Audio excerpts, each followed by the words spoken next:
Hello dear students, hope you all are keeping fine. I welcome you to the continuation of the biology lecture on chapter 6, Life Processes.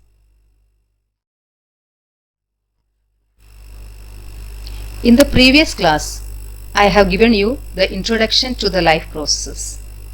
We will be discussing about each of these life processes one by one. Today, we are going to learn about the life process, nutrition. Before we move on to today's topic, I want you to note down some important points which we had discussed in our previous session. First, the characteristics of living things which make them different from non-living things. They are: the living things can move by themselves, they need food, water and air, they can grow, they respond to changes around them, they respire, they excrete, and they can reproduce. We can use these characteristics to know whether something is alive. Now, what enables them to maintain these characteristics in them?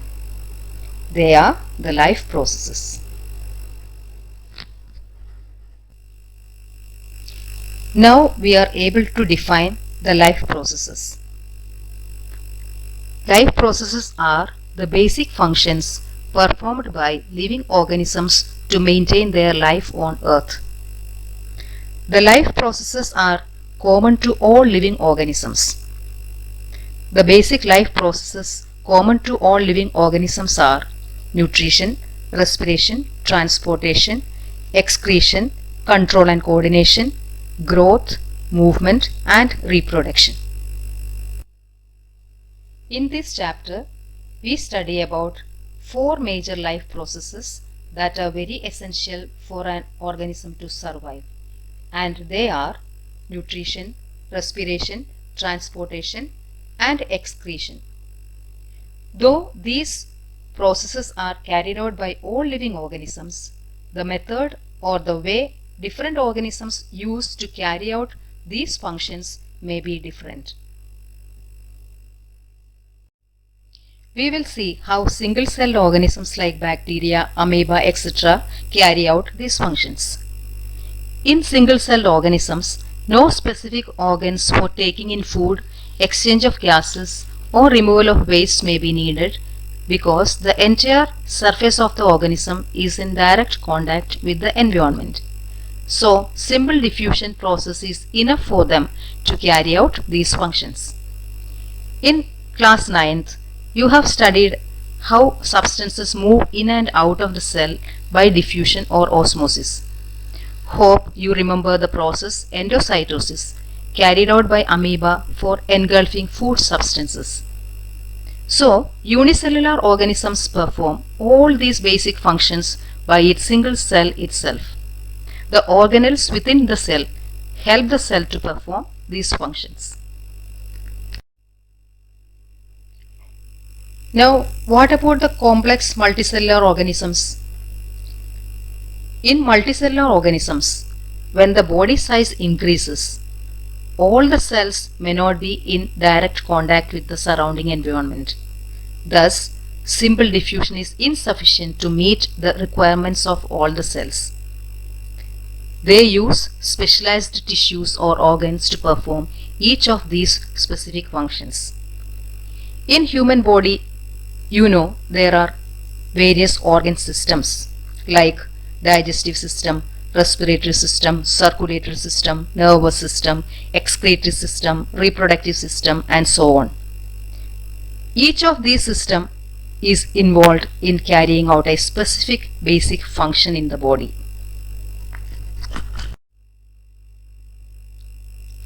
Now we shall move on to today's topic, that is nutrition. What is nutrition? The process in which the food is obtained in order to utilize to provide energy for performing various metabolic activities of the organisms is called nutrition. Actually, the term nutrition comes from the word nutrient. A nutrient is an organic or inorganic substance required for the maintenance of life and survival of a living organism. For example, carbohydrates and fats are the nutrients which are used by an organism mainly as a source of energy, whereas proteins and mineral salts are nutrients used by an organism for the biosynthesis of its body constituents like skin, blood, muscles, etc. The food sources for all living organisms are carbon-based molecules, which they obtain from outside their body. Depending on the complexity of these carbon sources, different organisms can then use different kinds of nutritional processes. So, now we come to the modes of nutrition. Modes of nutrition means methods of procuring food or obtaining food by an organism. Depending on the mode of obtaining food, all the organisms can be classified into two groups, autotrophic and heterotrophic. Thus, there are mainly two modes of nutrition, autotrophic and heterotrophic nutrition. We will now discuss the autotrophic and heterotrophic mode of nutrition one by one. First, autotrophic mode of nutrition. The word auto means self and trophy means nutrition. Thus, autotrophic means self-nutrition. We can define the autotrophic nutrition as follows. It is that mode of nutrition in which an organism makes its own food from the simple inorganic materials like carbon dioxide and water present in the surroundings with the help of sunlight. And the organisms having this mode of nutrition are called autotrophs. Here the food is an organic material like glucose. In autotrophic nutrition, the organic material is made from inorganic materials like carbon dioxide and water by utilizing the light energy from the sun.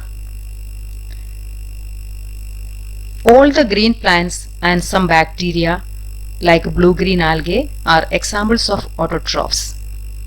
The autotrophic organisms or autotrophs contain the green pigment called chlorophyll, which is capable of trapping the light energy from the sun.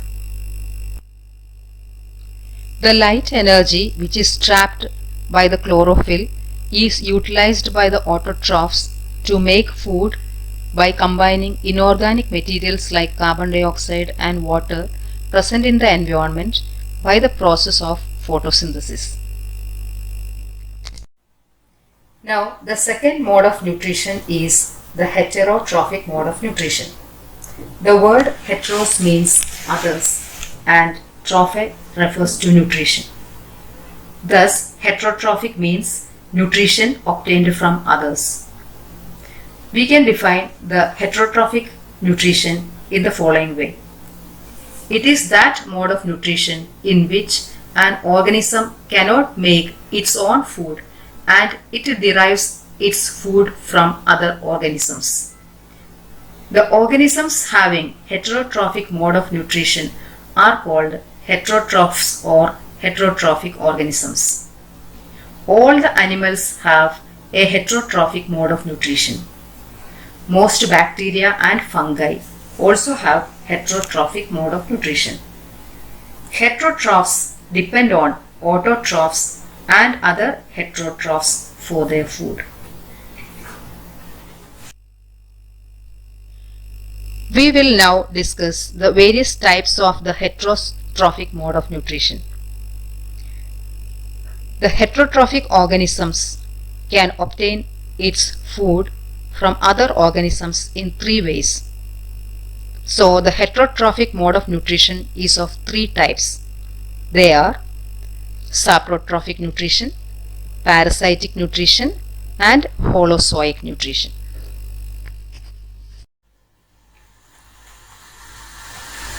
We will now discuss the three types of heterotrophic nutrition one by one. Let us start with the saprophytic mode of nutrition. Saprophytic or saprotrophic nutrition is that nutrition in which an organism obtains its food from dead and decaying organic matter. The organisms having saprotrophic mode of nutrition are called saprotrophs or saprophytes. Fungi like bread molds, mushroom, yeast, and many bacteria are saprophytes.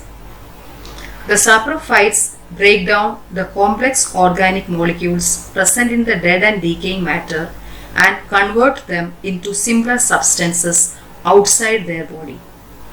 These simpler substances are then absorbed by the saprophytes as their food.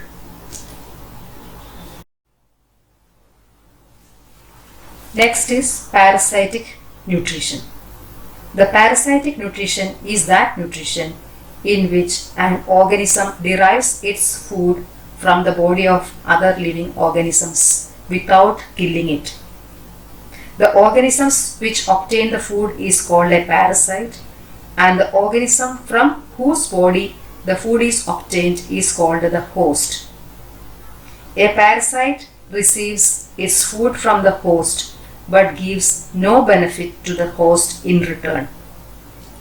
Parasitic mode of nutrition is observed in several bacteria, a few plants like Cuscuta or Amarbel, and some animals like Plasmodium, roundworms, ticks, lice, leeches, and tapeworms. Now the next heterotrophic mode of nutrition is holozoic nutrition. Holozoic nutrition means feeding on solid food.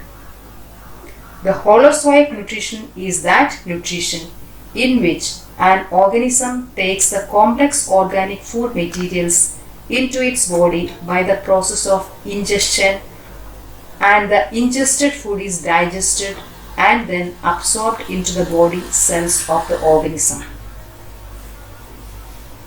In holozoic nutrition, the solid food is taken in to the body of the organism by the process of ingestion. The ingested food is then digested into simpler substances which are then absorbed into the cells of the body. And the undigested and unabsorbed waste materials are thrown out of the body by the process of digestion.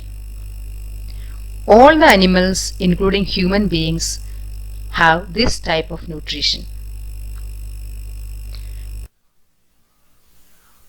With this, we end up our today's topic.